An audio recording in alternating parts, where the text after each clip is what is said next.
Buonasera a tutti, good evening and welcome to the Italian Radio Hour. Io sono Viviana and I would like to welcome back our regular listeners and also welcome any new listeners. Also, be sure to like us on Instagram and Facebook at Italian Radio Hour and subscribe to our YouTube channel to catch up on any past video interviews. Vorrei dare il benvenuto ai nostri ascoltatori da tutto il mondo, grazie per essere con noi anche oggi mentre continuiamo il nostro viaggio per l'Italia e la cultura italiana. So are you planning your next trip to Italy? Are you planning to go to Rome? How about planning a trip outside Rome and discovered a wonderful civilization, the Etruscans, Italy before the Romans? And accompanying in this journey of ours today, I have the pleasure to have with me Dr. Laura Morelli, who is not only an art historian, but she's also USA Today best-selling historical novelist who has been my guidance, so to speak, into this amazing civilization. So stay tuned, a little pubblicità. Parli italiano? Do you want to learn, improve, or master your Italian? Istituto Mondo Italiano can help. Located in the heart of Regent Square, Mondo Italiano offers small group classes and one-on-one private tutoring in person or online to help you learn Italian in no time. Visit us online at istitutomondoitaliano.org. Benvenuta al programma, Laura. Welcome to the Italian Radio. Ciao, Viviana. Grazie mille. Hello, everyone. Thank you so much for being here with me today. So, Laura, I'm so excited to have you here because you've been a little bit one of my idols. And, even though I'm straight from Italy, it doesn't mean that I know everything about Italy. Who does, right? So we are just a little bit, every trip back home is discovering new realities. And the way that I was initially introduced to your work, which is amazing, was actually through your publication made in Italy that focuses on the artisans and the crafts, divided also by region, because the different regions of Italy have so much to offer. And you actually have put together, compiled a beautiful, very useful book that is so interesting that allows the curious traveler to say, okay, now you're going to this one region, and in addition to the great food and the churches and the museums, how about going to that bottega and meet artisan XYZ that is making something, maybe not in Umbria, maybe in Venice, a gondola and so forth. So Laura, tell us a little bit, for those who don't know Laura yet, a little bit about yourself and how from, being an art historian where we expect always the academia talk, so to speak, to really have offered books and programming and lectures that bring all that information to our level. So tell us a little bit about yourself. Well, thank you for the opportunity. I, as you mentioned, Viviana, started out as an academic art historian. I have a Ph.D. in art history. I was teaching at the college level, and I really feel that art history is the most fascinating topic in the world. I mean, I've been studying it now for more than 3 decades, and I still find it infinitely interesting, infinitely fascinating. But I found myself a little bit constrained within the walls of academia. And one day I found myself yawning in the back row of a conference. And I thought, well, how did this happen that we art historians took something incredibly interesting and made it so dry and inaccessible? And I also found at the same time that there were so many people who were, like me, very interested in art history, but maybe they didn't want to continue their studies at the graduate level, maybe didn't want to go back to college, pay that tuition, take those exams and so on, but they still wanted to learn. They were still hungry for information. And so it's really my passion, my joy to share this information and these discoveries and these really cool things with people who are, like I am, very interested and fascinated with it. So I write historical fiction on the one hand, as you mentioned. It's a way, I think, for people to learn and immerse themselves in the past without being hit over the head with a textbook. It's a way to touch and feel and smell what it was like to be in the past. And then on the other hand, I also do art history programs and share with people how they can experience authentic artisans and other authentic experiences when they go to Italy.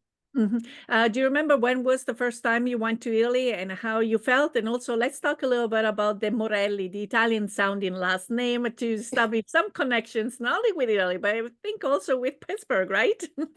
Yes, actually, I'm truly a mutt. I'm truly American in that sense of the word. I have a little bit of ancestry from a bunch of different places, but the Morelli side actually immigrated from partly from Piemonte and partly from Abruzzo to the Pittsburgh area. So that's kind of a cool connection there.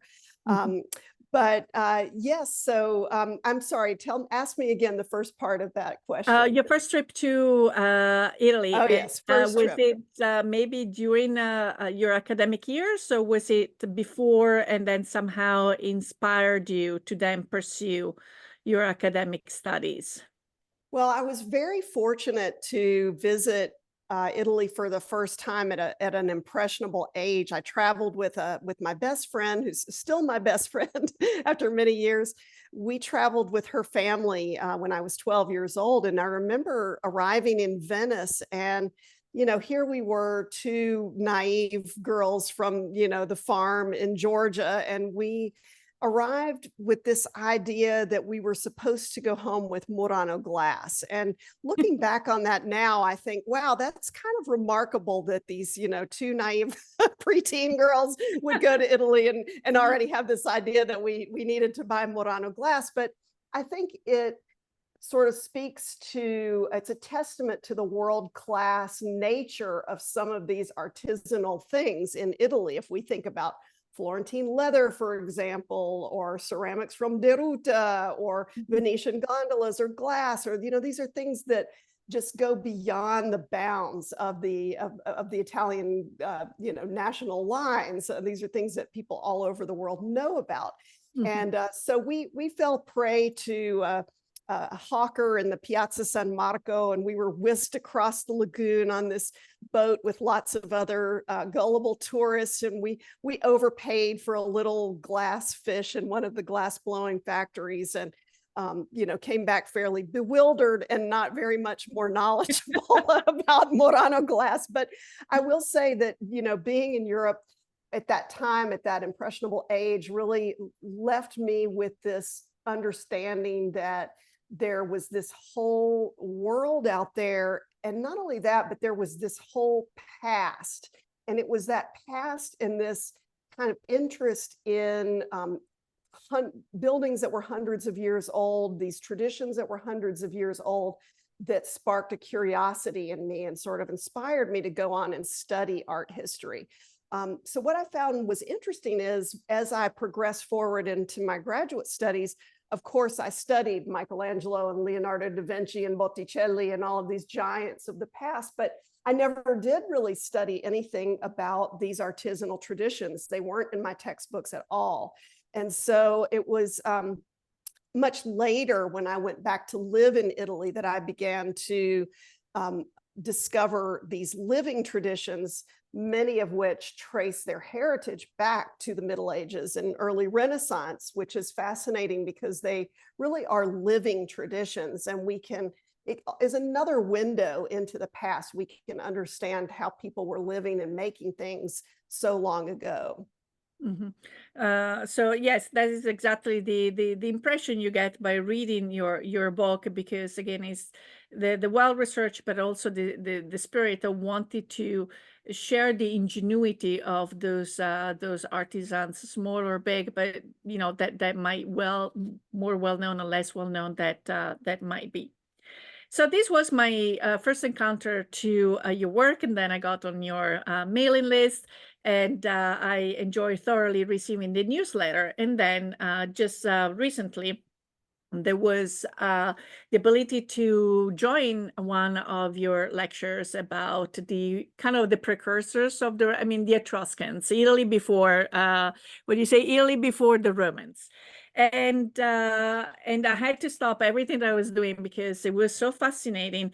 And I don't want to spoil because I want you actually to take the lead on this conversation because just in this, I think it was in December that my husband and I went to other places outside Rome, and a lot of our listeners and students always ask us for recommendations for day trips. So the amazing information that you shared about the Etruscans really made it so fascinating. And I said it's a great opportunity for people to know more and maybe where to go and find some of the artifacts that you will be talking about, and without having to go 6 hours away from the city.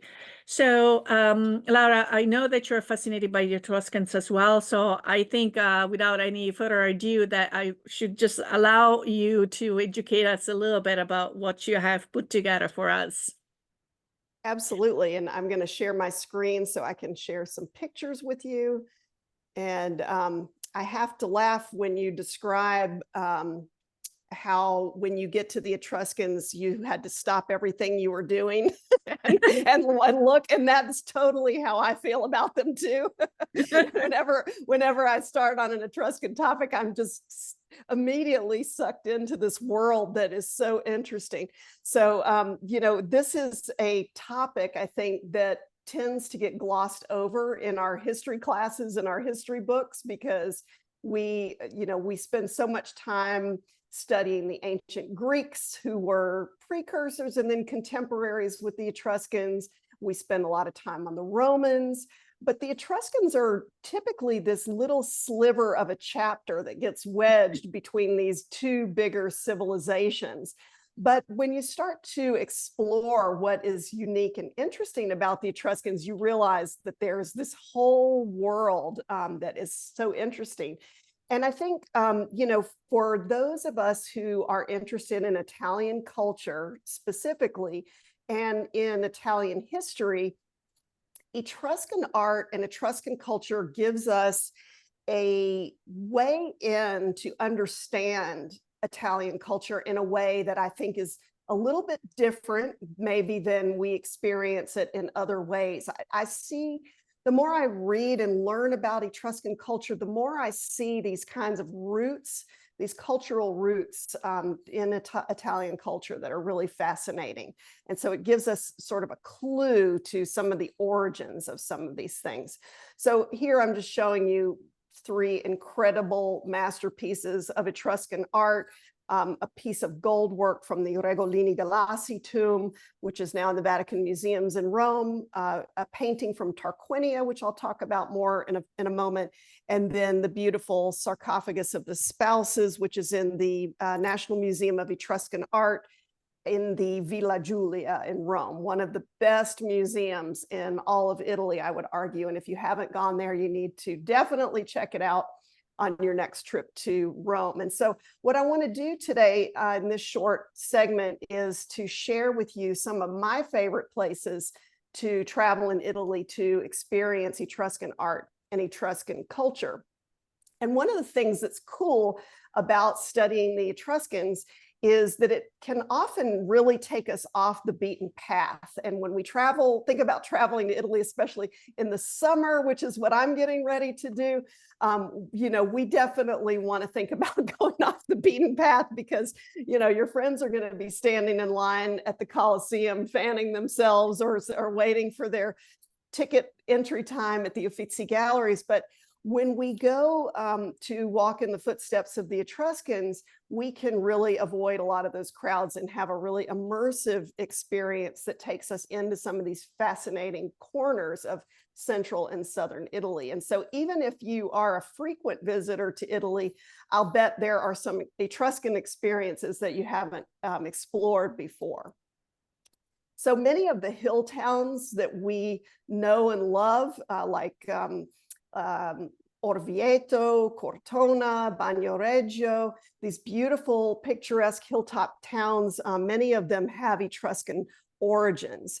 And so, these are just absolutely typical of the Etruscan landscape. They had to defend themselves. This was a very dangerous time in history, and so they loved these hilltop settings. So many of the most picturesque hilltops of central Italy were of Etruscan origin.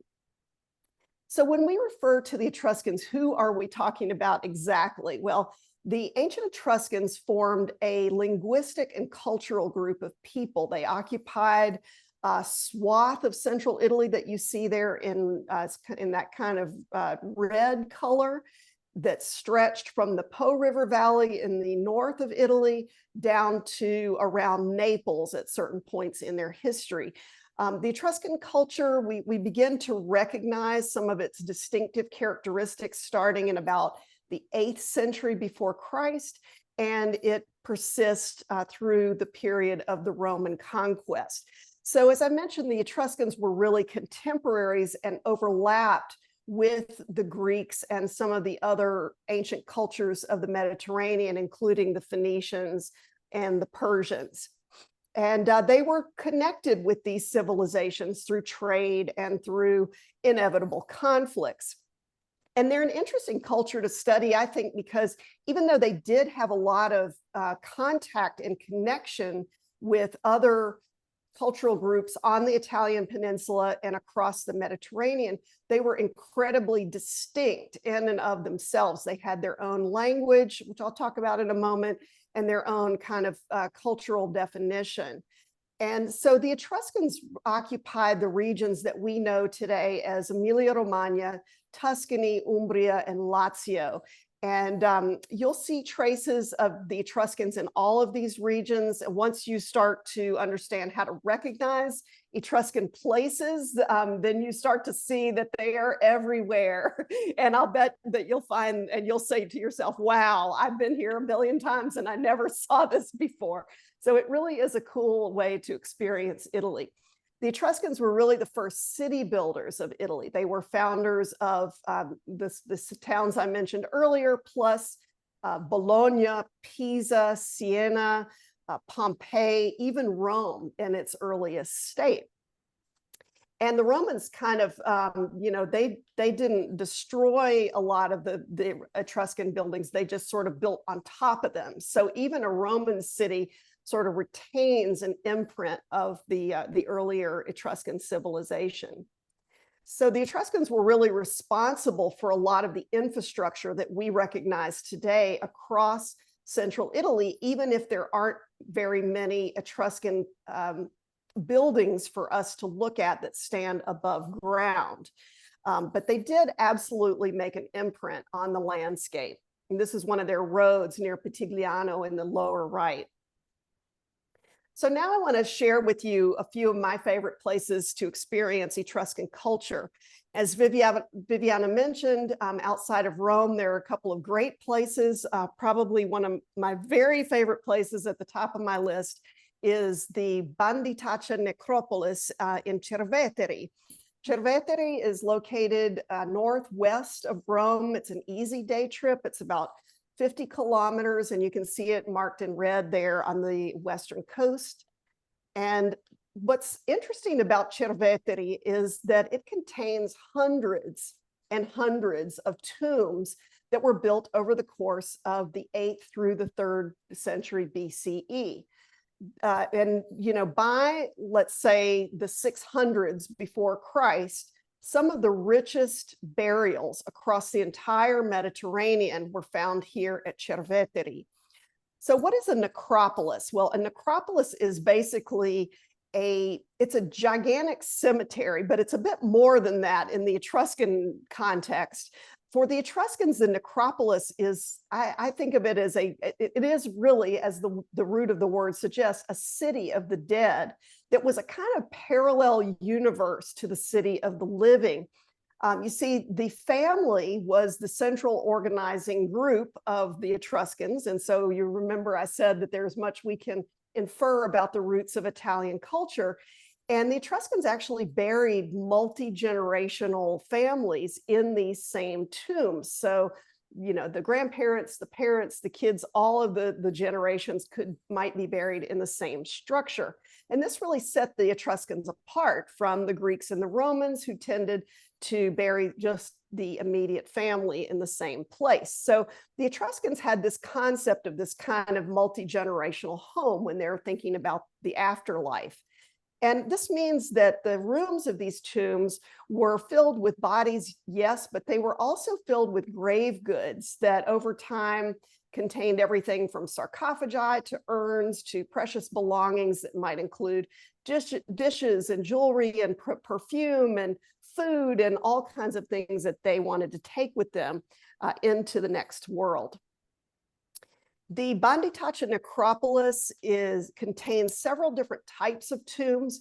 One of the most distinctive is this kind of beehive structure called a tumulus. We see this kind of structure across the ancient Mediterranean, but certainly in Etruria, we see some that are just absolutely enormous. And at Banditacha, with this aerial view, you can kind of get a sense for what these tumuli were like. It almost looks like an alien civilization or something from the air. It's so strange and fascinating. And this is what one of the tumuli look like from the outside. They have an entrance that would have been sealed, except for the time when the family would go in to bring one of the new bodies into the tomb.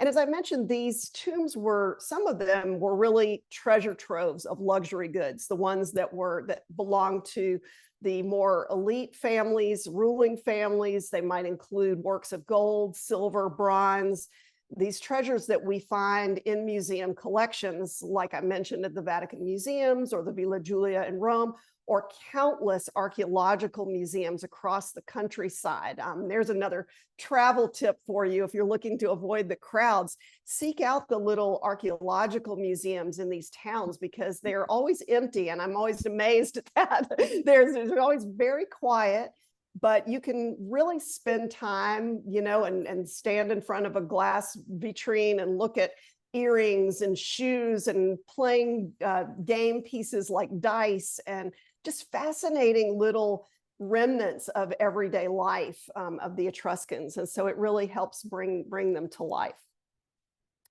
Cerveteri also has these rock-cut tombs from a later period, which you can see are more square or rectangular in formation. And they were placed along roads. So it really does feel like you're walking through what it was like maybe to walk through an Etruscan town. And the buildings themselves were really like an Etruscan house. They had, many of them were cut out of tufa, this volcanic stone. And the builders actually emulated things like beams in the ceiling or above the doors. And so we get a feel for what a interior decorative program might have looked like inside an Etruscan house. Now, as I mentioned, if you want to see what was inside many of these tombs, you have to go to one of the museums in Rome or one of the local museums. This beautiful terracotta sarcophagus of the spouses is in the Villa Giulia in Rome. And it is just one of the masterpieces of Etruscan art. It depicts a married couple reclining on the top of the sarcophagus.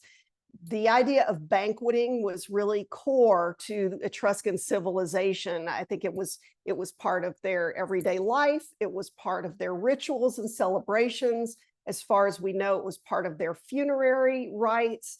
And it was a big part of how they represented themselves going into the afterlife. And so we see lots of images of banqueting, and they tended to see the afterlife as this great feast for the senses. And so this really is one of the masterpieces of Etruscan art. So another one of my favorite places to experience Etruscan culture is Tarquinia. Tarquinia is located a bit further to the north of Rome. It's about 60 miles or so northwest of Rome. It's a pretty easy day trip, and it's near the coast, a beautiful stretch of coastline. You can see it marked in red in the upper left of this slide. This is what Tarquinia looks like from the top of the hill. It's overlooking the sea. It's really beautiful. Also has a lot of medieval architecture that survives. But outside of town is the Banditacha necropolis. I mean The Monterozzi necropolis, the Banditaccia necropolis is in Cerveteri. Tarquinia has the Monterozzi necropolis. And we have a little bit of a different setup here at Tarquinia than we had at Cerveteri. You can probably see that already. There are tombs that are marked with these kind of mushroom-shaped stones. And in the last century, archaeologists have constructed these little huts, which you can see in the distance, which lead to staircases that take you down to the entrance of the various painted tombs that survive at Tarquinia. And here's what the inside of a typical painted tomb looks like at Tarquinia. You have to imagine this space filled with sarcophagi, cinerary urns, other grave goods. Now, of course, it's empty, except for the beautiful, colorful painting. You might be able to make out that on the walls of this particular tomb, there are, again, people reclining on these dining couches, these clinae, which were common across the Mediterranean in the ancient world, including in Greece and in Rome. For the Etruscans, this idea of reclining and banqueting was just a central theme across the centuries in their art. But what makes Tarquinia unique in the world of Etruscan art is the remarkable surviving evidence of wall painting. And so within the study of Etruscan art, wall painting is really a special topic. The Etruscan painting only survives in this very narrow geography and context. There are only about 180 paintings from the Etruscan era that have survived, and of those, 140 of them are located here in Tarquinia. So that's an incredible material record located in this one particular spot. And the others are scattered across different cities and different time periods. But there have been more than 6,000 tombs discovered so far near Tarquinia. And of these, fewer than 200 of them have painting that survives to this day. So I think that gives you a sense for how precious they are. It may be an indication that only the wealthiest families could have afforded to the luxury of hiring someone to paint the inside of their tombs, or it could be that the paintings just have not survived the ravages of the centuries, or maybe some combination of both of those reasons. And I think what's remarkable about Etruscan painting, and people always remark this at the very beginning, is that we have this feeling of vivacity and this feeling where people are very alive and they're enjoying themselves. We have dancers and they're reveling, they're eating, they're drinking, they're playing drinking games. We know some of the rules of the Etruscans' drinking games. They are just involved in these earthly pleasures. And this is something that we don't see necessarily in the ancient Greek world so often. We don't see it so often in the Roman world. We see women actively involved in these festivities in Etruria, where we do not see them actively involved elsewhere. So I think, just based on this alone, we can see that the Etruscans were quite distinct from their neighbors. And there's a lot to unpack there. So I have much deeper dives in my online courses about the Etruscans and their lifestyle and the way that they're portrayed and the role of women and all of that. So if it's something that you're interested in, I hope you'll join me in one of those programs. We see them also hunting and fishing and riding bulls and doing all kinds of crazy things on the walls of these tombs. And when we look especially at the people who are dancing and reveling, we have this idea that the Etruscans saw the afterlife as this kind of bright, tangible world, in their funerary rituals. And, this veil between the world of the living and the world of the dead seemed very thin indeed. So I want to share just a couple of other my favorite places to experience Etruscan culture. One of them is the town of Perugia, which retains an Etruscan city gate, which is very unusual. We have very little evidence of Etruscan architecture. And so this incredible city gate is one of the only Etruscan structures to stand in 3 dimensions. It's Etruscan up to and including that frieze above the arch. And then above that, we start to get into the Middle Ages and the Renaissance. You see that Renaissance loggia there in the upper left. But from the frieze above the arch and down, we are looking at Etruscan architecture. Perugia also has an incredible body of evidence of Etruscan walls. So that's a really great place to see. And again, it's like a cake. You can sort of see the Roman walls above that and then the medieval walls above that. So it is really cool to see all of the years in one wall. Another one of my favorite places is Volterra in Tuscany. And Volterra, as you may know, is a capital of alabaster working. And even in the Etruscan era, we know that people were pulling alabaster from the ground near Volterra, and they were working, they were making these cinerary urns. Sometimes the Etruscans interred their dead in sarcophagi, and then they also might burn their dead. So we see inhumation and incineration happening at the same time. So sometimes we see these smaller urns like you see here with, again, the reclining people on the lids of these urns. And in Volterra, what's interesting is we have lots of evidence of specific artisan workshops where people were just churning these things out. And I think they must have had some sort of a mold or a model. So, the lower half of the urn, they could sort of stamp those out pretty quickly. And then they might be able to customize for you, whatever the reclining figure might be on the top.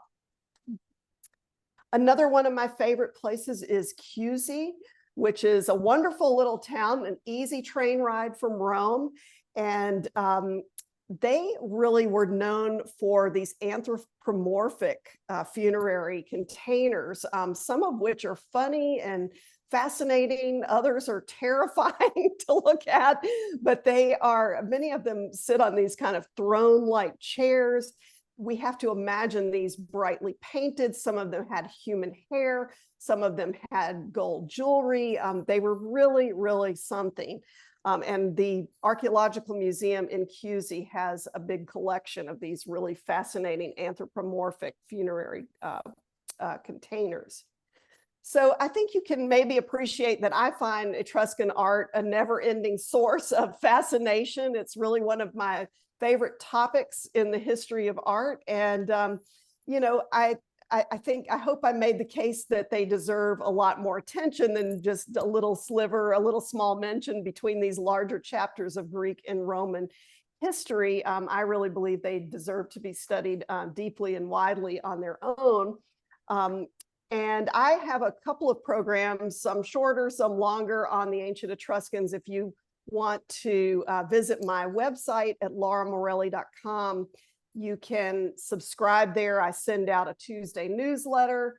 I talk about Italy, Italian artisans, Italian art history. I talk about historical fiction and the writing life. I give some travel tips. My newsletter comes out every Tuesday morning. So if you're interested, just head over to lauramorelli.com and you can sign up there. And so now I'll turn things back over to Viviana. Well, Laura, that was it was una pillola, but a concentrated first dive into this amazing civilization. I do have a couple of questions for you.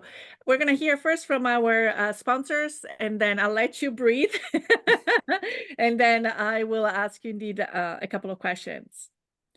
Applying for Italian citizenship? Need documents translation? Istituto Mondo Italiano provides certified translations and assistance services. Be sure to visit us at istitutomondoitaliano.org and schedule your free consultation. Un caffè, per favore. My first cup of coffee sets the tone for my entire day, and I get my coffee at La Prima Espresso. La Prima has been brewing Pittsburgh's best coffee for nearly 35 years. Try any of their in-house roasted varieties of beans from all over the world at home, or come and enjoy an espresso or a cappuccino at any of their locations, where their friendly baristas and familiar faces will make you feel at home. Visit laprima.com to get La Prima Espresso coffee at your door. Okay, so my question is, so when we looked at the tomb that had all those wonderful depictions, I mean, the colors are so vivid. And I was wondering if maybe you could just tell us what the Etruscans were using at that time to come up with for their coloring, for their pigments. Yeah, good question. I mean, it's they were using natural whatever was local and available in their areas, various plants, rocks, ground up insects, things like that that were used for pigments. And they were done really in a, in what we think of today as a sort of a fresco technique where the paint was applied wet. It dried with the plaster, which explains, more or less why it has survived. I think it's actually amazing that it survived because Tuscany is not particularly arid. I mean, they get a lot of rain, there is a lot of humidity, and I think it is amazing that these paintings have survived to the present day. And there's been quite a lot of scholarship and quite a lot of scientific inquiry into these pigments and into Etruscan paintings. So if anybody wants to dive into that further, you can email me at laura@lauramorelli.com and I'll point you in the right direction of some of the scholarship that's been done in Etruscan painting. But it is, I think you can appreciate, a very specialized topic because most of the Etruscan paintings that survive are all located in this very small area. Mm-hmm. The other one, obviously, when you're looking at the terracotta sarcophagus, you cannot but help how elaborate the hairstyle was. So I was wondering if the hairstyles were they also representative maybe of a social class where certain people, of a certain class might have kept the hair down and sorry for the second question, but I do remember there was something very unique about the hair plug or something in your presentation that is stuck in my head, no pun intended. So if you can tell us a little bit about the hair, because it seems to be by looking at the sarcophagus, obviously, cannot help but noticing the hair. Yeah, it's such a good question. Of course, we don't have any actual Etruscan hair that exists, but we've got plenty of evidence in these funerary containers that the hair was an important part of the whole Etruscan, fashion, if you will, and styles. And again, there's been quite a bit of scholarship about Etruscan clothing, textiles. We have very scant evidence of textiles. It just has not stood the test of time, but we can infer a lot from these depictions and paintings and on these sarcophagi.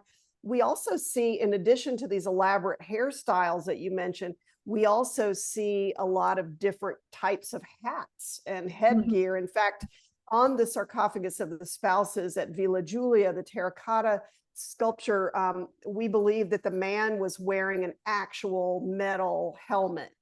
And we've got plenty of other examples of actual helmets like the one that probably he was wearing. They probably also were holding metal things in their hands, probably plates and goblets. And I showed the sculpture from the back, but if you look at it from the front, they're holding their hands out almost as if they're offering you, a glass of wine or a plate of something to eat when you walk in. And so you have to imagine that this was really a multimedia work of art. It would have been brightly painted. There would have been terracotta and metal. We know there was glass paste used for the eyes. So the Etruscans were very colorful in all of these works of art, even if it was sculpture or architecture. We've got plenty of architectural fragments that survives with bright pigments on them. And the last one, and then we'll talk maybe more about your books as well. Another another talent or skill that the Etruscans had was goldsmithing. It looks like some of the pieces are very intricate, and that is something that they excelled in that. Absolutely. I mean, Etruscan jewelry is just absolutely jaw-dropping. They were so sophisticated in their techniques of filigree and granulation.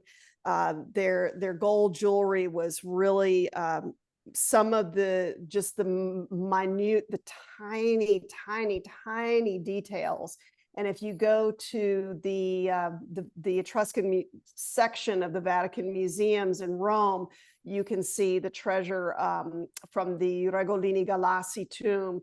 We know this was a very high-ranking woman. We don't know if she was a princess or a priestess or something, but her entire body was covered in gold jewelry. She had all kinds of decorations across her chest and her waist, and she had many bracelets and things in her hair. Speaking of hairstyles, we have lots of gold jewelry that we think was probably woven into the braids or the twists of the hair. And when you really see these works in person, you have an appreciation for how minute, how tiny these things are. And to think that they didn't have eyeglasses back then is pretty amazing, or magnification, you know, like you see these little gilded ducks that are like smaller than your tiniest fingernail, you know, it's really amazing. So I would like to take a little journey onto your website, because again, I find your website, lauramorelli.com, to be a great starting point. Again, if you can travel to Italy, great. Otherwise, you can travel to Italy through Laura's presentations on a variety of different topics. I love that picture in Venice of the Libreria Acqua Alta. I know exactly where you are right there. But Such a again, great place. indeed. So there are certain things that allows you to specialize on certain topics. Others, so you can go and talk about the history of the gondola. You have also, let me see, where am I seeing?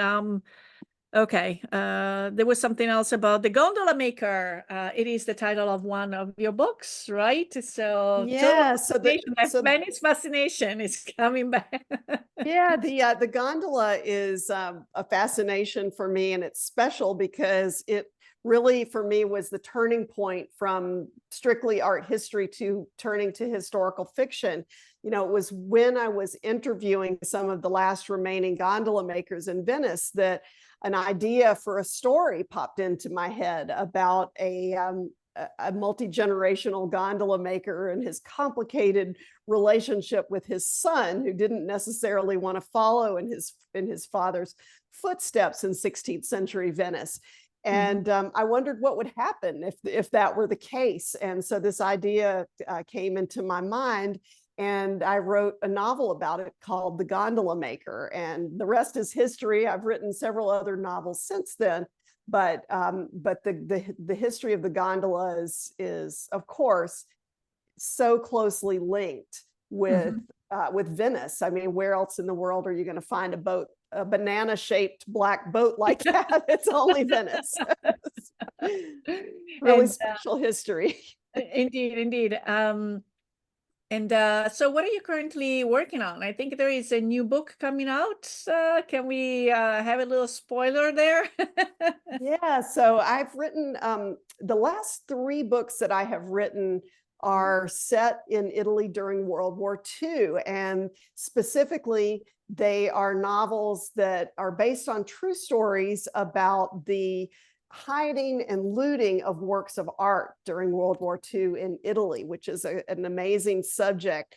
The book that's coming out later in 2024 in November is called The Keeper of Lost Art, and it's about a hiding place in Tuscany where works from the Uffizi galleries and other Florentine collections were hidden between 1939 and 1944. And so it's based on a true story, and I'm really excited to get it out there. I'm just finishing up revisions this week, in fact, final pass before it goes into the publication process. Absolutely. So I encourage everyone to, again, sign up for Laura's, I cannot help myself on saying Laura, newsletter, so that you will be the first ones to be in the know. And then also, if you are hosting or holding book clubs within your organization, there is a way of engaging Laura in that process. Laura, how does it work if someone would like to have you join their book club? Yes, thank you for asking, and thank you for considering one of my books for your book club. I'm always just so happy when somebody picks one of my novels up and makes it to the end and then wants to share it with others. So that's really wonderful. There are two different ways to join a book club session with me. One is that you can watch a recorded session. I have a kind of pre-prepared presentation where I take you behind the book that you're reading and talk about some of the true history and research behind the book, and answer some of the most common book club discussion questions. Or if you want something more personalized, I'll be happy to join your group online live, and so that's also an option. And again, you can find out more about those options for your book club at lauramorelli.com. Laura, am I forgetting anything or something else you would like to share with our audience that I haven't asked you? Maybe when are you coming to Pittsburgh? Well, I'm just really excited to hear about all of the things that you're offering. So I think it's wonderful you're offering language lessons and programs, and it sounds like a great place to get espresso too. So I might have to come for that. Absolutely. Yes, La Prima Espresso will be definitely a good excuse to come and visit us. Well, unless we have you have anything else, I want to thank you for our chit chat together.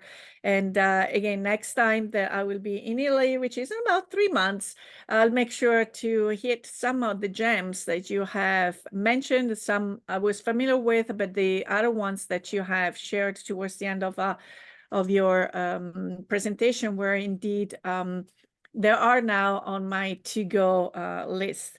But it is now time for us to say arrivederci e alla prossima. We want to thank you for tuning in into the program. If you have any questions or comments, or if you have any topics you would like us to address, please send us an email at theitalianradiohour@gmail.com. We would love to hear from you. And remember, if you or any of your family and friends have missed a prior episode or would like to listen to this episode again, subscribe to the Italian Radio Hour on YouTube or where you catch your favorite podcasts. I would like to thank again our guest, Dottoressa Laura Morelli, our sponsor, Istituto Mondo Italiano, and La Prima Espresso. And until next time, alla prossima. Ciao, ciao. Ciao, alla prossima. Grazie.